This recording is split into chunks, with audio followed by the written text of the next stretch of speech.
Hello, good evening, नमस्ते, सत श्री अकाल, आदाब। शाम हो चुकी है और हमारा हो गया है डिनर। और आप सबका भी उम्मीद है हो ही गया होगा। तो चलिए आज देते हैं आप सबको सरप्राइज़ और सुनाते हैं क्या है ये सॉरी, क्या ये मोहब्बत है। तो बने रहिए हमारे साथ और चलिए रिकॉर्ड करते हैं। तो आगे बताते हैं, आपको सुनाते हैं, समझाते हैं प्रीवियस पार्ट। तो प्रीवियस पार्ट में कुछ ऐसा होता है कि रैना पहुंचती हैं अपने घर और इधर पहुंचती हैं अव्यांशी अपने घर और उनकी माँ दिखाती हैं एक वीडियो। ठीक है, तो अब देखते हैं आगे क्या होता है। तो आगे ये होता है कि जब वो अपने घर जाती हैं उनकी माँ बहुत ज़्यादा गुस्सा होती हैं। इतना गुस्सा होती हैं कि वो गुस्से में बात भी नहीं करना चाहती हैं। और जब वो उनको एक वीडियो दिखाती है जिसमें अव्यांशी ने उनका हाथ पकड़ के डांस किया हुआ है और वो सारी चीज़ें उनको पता चलती हैं। उनको कहती हैं कि ये क्या है, ये क्या बेहूदगी है, और तुम तो कह रही थी कि वो तुम्हारी बॉस है, तो फिर उसके साथ उसके घर पे क्या कर रही थी।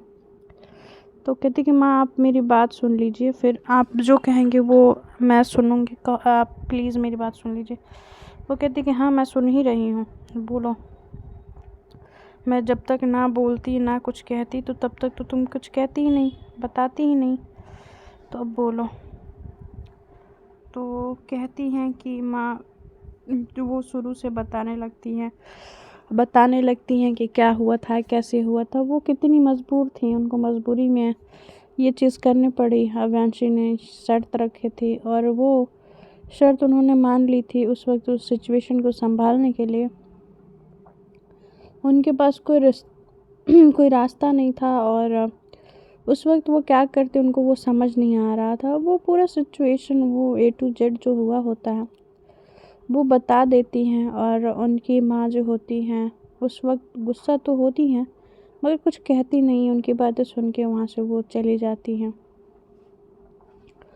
और इधर हमारी जो अव्यांशी होती हैं वो तो लेटी हुई होती हैं क्योंकि उनके पैर और हाथ में दोनों फ्रैक्चर होता है। तो उनकी दादी आती हैं, उनको नीचे के कमरे में ही रखा गया होता है, वो अपने कमरे में नहीं जा पाई होती हैं।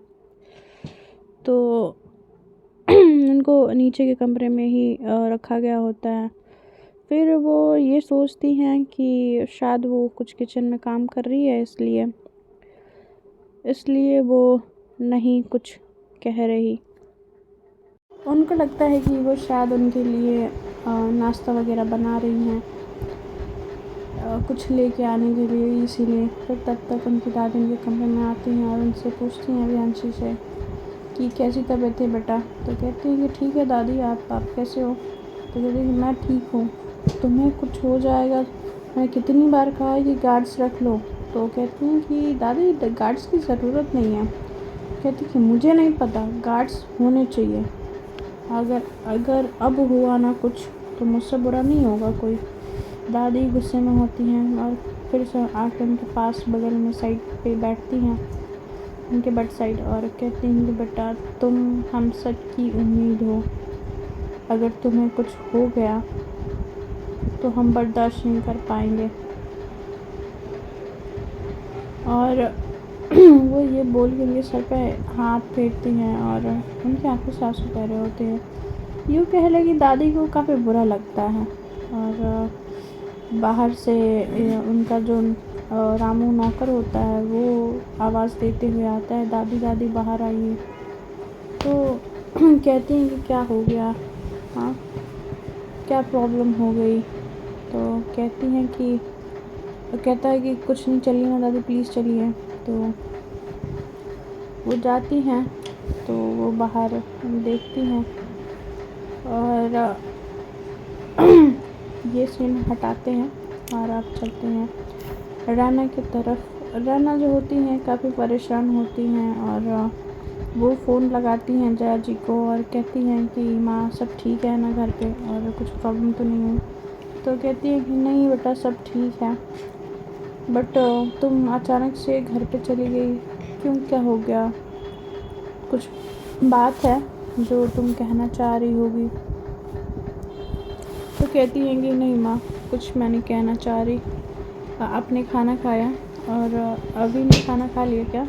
दवाई वही दे दिया? तो कह रही थी कि अभी तो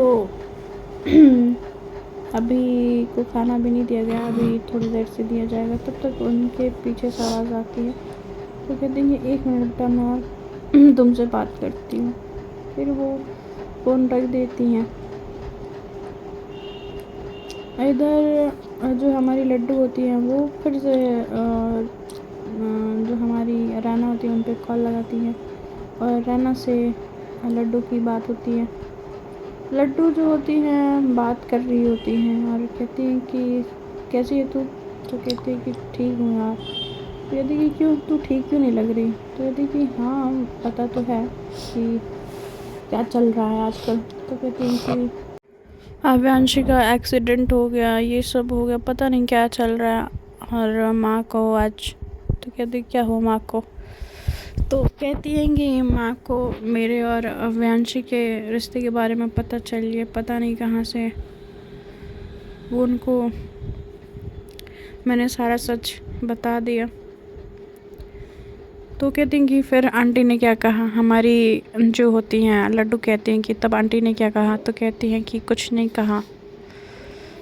इसके पहले तो माँ गुस्सा थी, मगर अब बिना कुछ कहे ही निकल गई। मुझे समझ ही नहीं आया कि वो क्या हुआ। तो कहती हैं कि हाँ ठीक है, बट तू अपना ध्यान रख। तो कहते हैं कि हाँ मैं अपना ध्यान तो रख ही रही हूँ ना। तो मुझे भी पता है कि मैं ऐसी जगह पे फंस चुकी हूँ कि समझ नहीं आ रहा मैं क्या करूँ। सब कुछ एक साथ ऐसे कैसे हो सकता है? तो कहती हैं कि होता है यार, कभी कभी चीज़ें होती है एक साथ उलझ जाती हैं, हमें सुलझाने की ज़रूरत होती है। तो तभी लड्डू के फ़ोन पे हमारी स्नेहा कॉल कर रही होती है। तो यूँ कह ले कि स्नेहा की यादों में जो रैना का जो छाप बना होता है, अब लड्डू ने वो जगह शायद ले भी लिया होता है या नहीं, वो तो आगे सुनने में पता चलेगा। फिर चलिए आगे बताते हैं आगे हुआ क्या। वो फ़ोन रख देती हैं। रैना सोचने लगती हैं कि ये हो क्या रहा है और ये क्यों हो रहा है यार, मेरे साथ ही क्यों? अगर मैं कुछ करती हूँ तो गलत हो जाता है, कुछ नहीं करती हूँ तो गलत हो जाता है, सोचती हूँ तो गलत हो जाता है, नहीं सोचती हूँ तो गलत हो जाता है। आखिर ये हो क्या रहा है? आखिर मतलब ये ज़िंदगी में चीज़ें शॉर्ट क्यों नहीं रह सकती?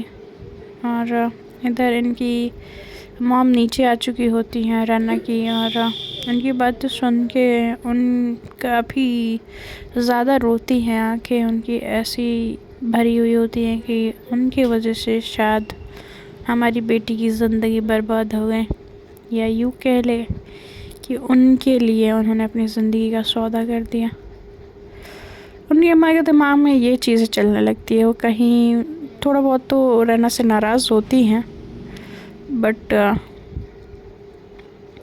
वो समझ नहीं पा रही होती क्या सही है क्या गलत है। और अचानक से ज़िंदगी इतनी कैसे बदल गई? अचानक से कोई बात पता चलती है किसी को ना, तो मैं सीधा सच बोल रही हूँ, एक्सपीरियंस है कि चीज़ें एडजस्ट नहीं होती हैं, वो चीज़ें चुभने लगती हैं। और जब कोई चीज़ें चुभने लगे ना, तो पता है जीना, सांस लेना मुश्किल हो जाता है। और उस चीज़ को ठीक करने के चक्कर में हम पता नहीं कितनी चीज़ें गलत कर जाते हैं।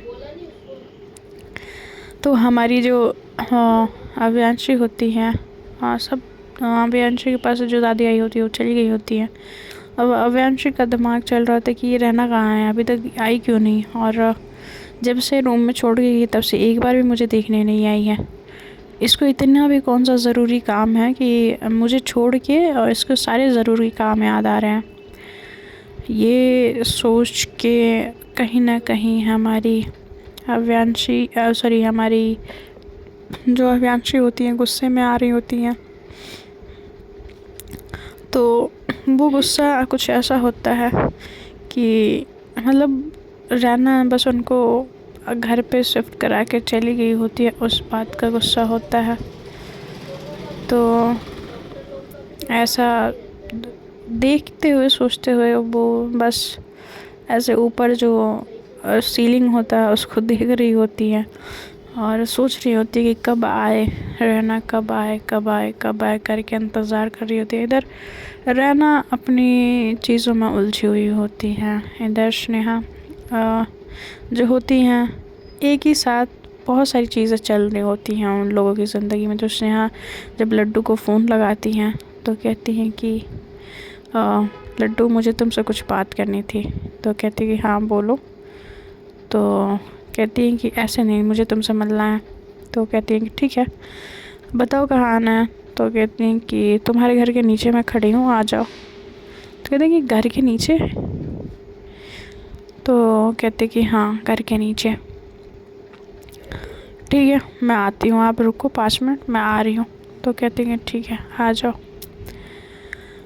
जो हमारी हमारी जो स्नेहा होती है वो इंतज़ार कर रही होती हैं। लड्डू घर वालों से छुपते छुपाते बाहर निकल के आती है क्योंकि काफ़ी लेट हो चुका होता है। आई थिंक 12 बज चुके होते हैं और 12 बजे के बाद वही घर वाले डिनर वगैरह करके सोने के लिए चले जाते हैं।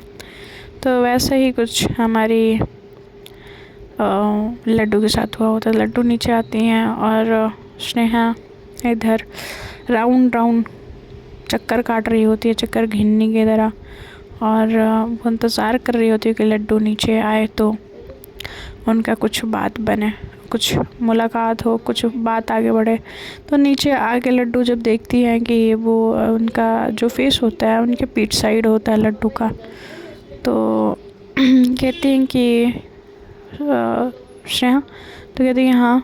तो कहती हैं कि आपको कुछ बात करनी थी ना। तो कहती हैं हाँ, क्या इधर थोड़े टहलते हुए बात करें। तो कहती हैं कि हाँ बिल्कुल, क्यों नहीं। तो वो टहलते हुए बात कर रही होते हैं ऐसे ही इधर उधर की ऑफिस की बातें, कुछ बिजनेस की बातें। तो लड्डू कहती है कि ये आपको बात करनी थी। तो कहती हैं कि एक्चुअली लड्डू मुझे कुछ और भी बात करनी थी। तो कहती हैं कि क्या, बोलो। तो कहती हैं कि वो बात कुछ ऐसा है कि, तो वो बड़ी हिचकिचा रही होती हैं। हमारी जो स्नेहा होती है वो बहुत ज़्यादा हिचकिचा रही होती है। उनके दिल में बहुत सारी चीज़ें तूफ़ान बन के उठ रही होती हैं कि वो लड्डू को कैसे बोलें।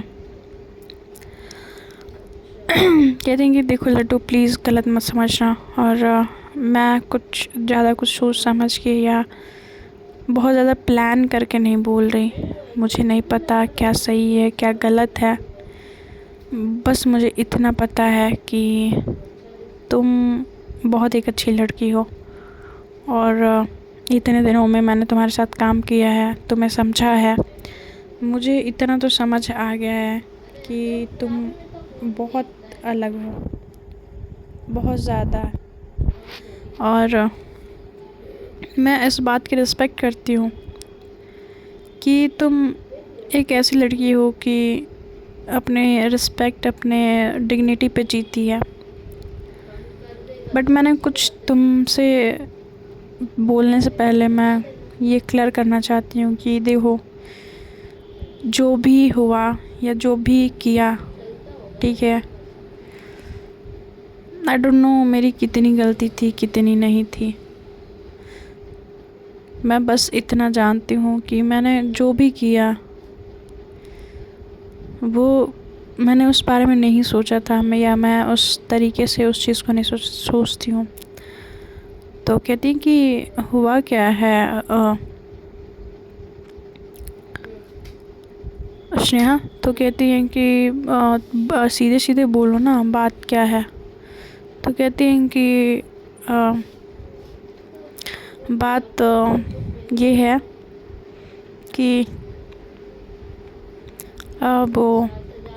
वो बोलती हैं कि क्या वो। तो कहती हैं कि जो उस दिन उस रात जब तुम मेरे घर आई थी, जो कुछ भी हुआ था उसमें तुम्हारी गलती थी या मेरी गलती थी मुझे नहीं पता, बट मुझे इतना पता है कि जो भी हुआ उस टाइम। तो कहती क्या हुआ था, आप ये तो जो भी हुआ कुछ तो नहीं हुआ था, आप भी आपको भी पता है और मुझे भी पता है, तो उसमें क्या सोचने की बात है। तो कहती कि नहीं ऐसा कुछ नहीं है, बात है। तो कहती कि क्या बात है बताओ फिर।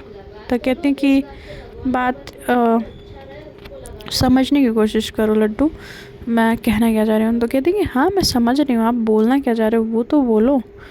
तो कहती हैं कि उस रात जो भी, तो कहती हैं कि जो भी क्या, हम लोगों ने खाना खाया था मैगी साथ में और ड्रिंक पी थी और फिर सो गए थे, यही तो हुआ था ना। तो कहती हैं कि नहीं। तो कहती हैं कि क्या नहीं। तो वो सिर्फ हम इतना ही नहीं किए थे। कहती हैं क्या।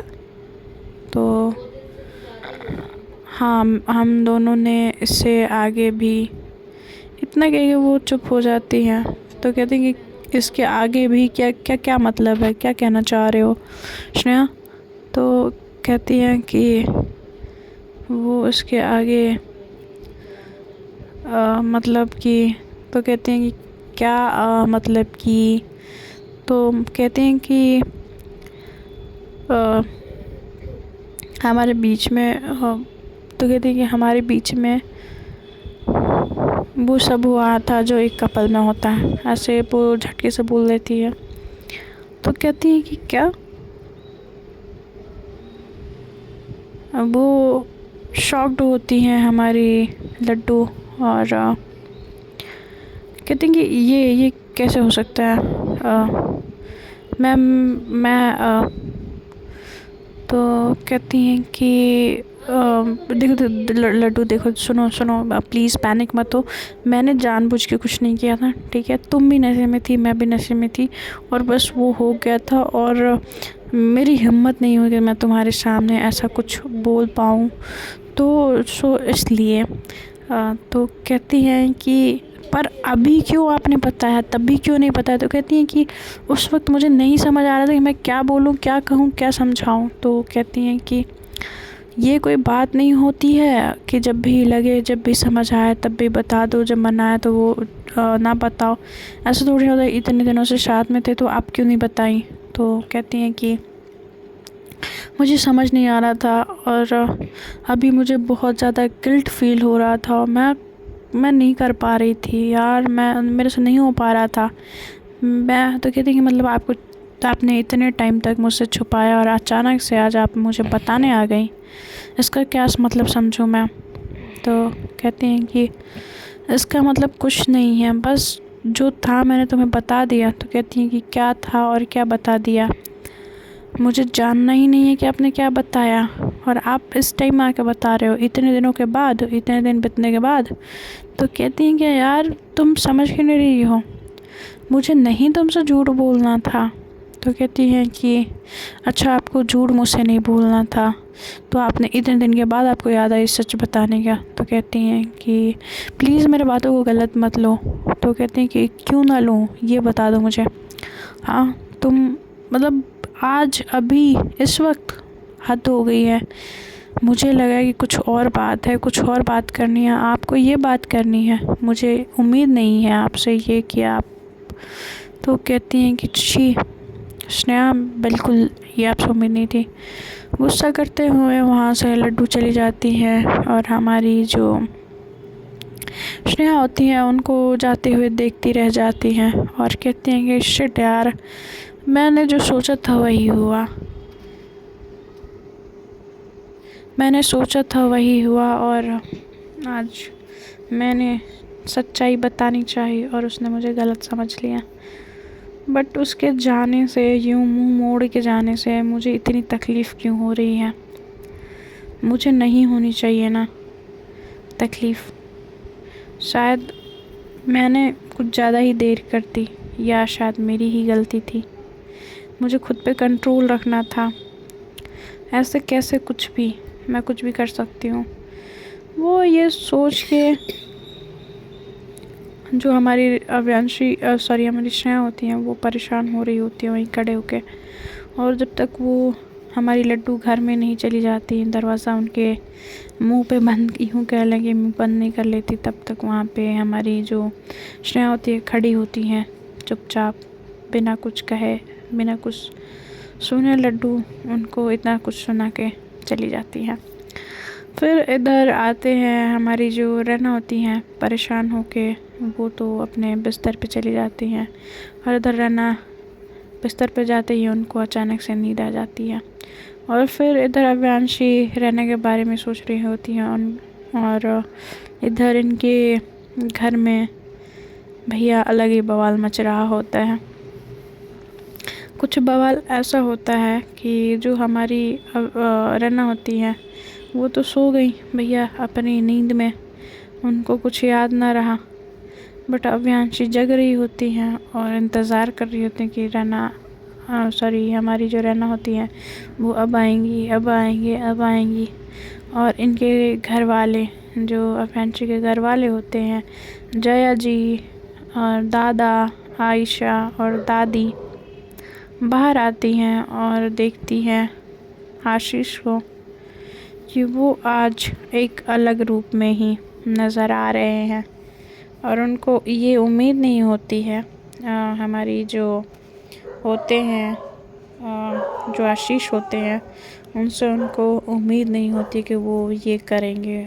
तो उनकी माँ देख के बहुत ज़्यादा जया जी गुस्सा होती हैं, और वो ये देख के हैरान होती हैं कि उस पर रिएक्ट कैसे करें। तो बने रहिए स्टोरी के साथ और सुनते रहिए क्या ये मोहब्बत है। तो सुनने के लिए, जानने के लिए बने रहिए। Take care, bye bye, good night.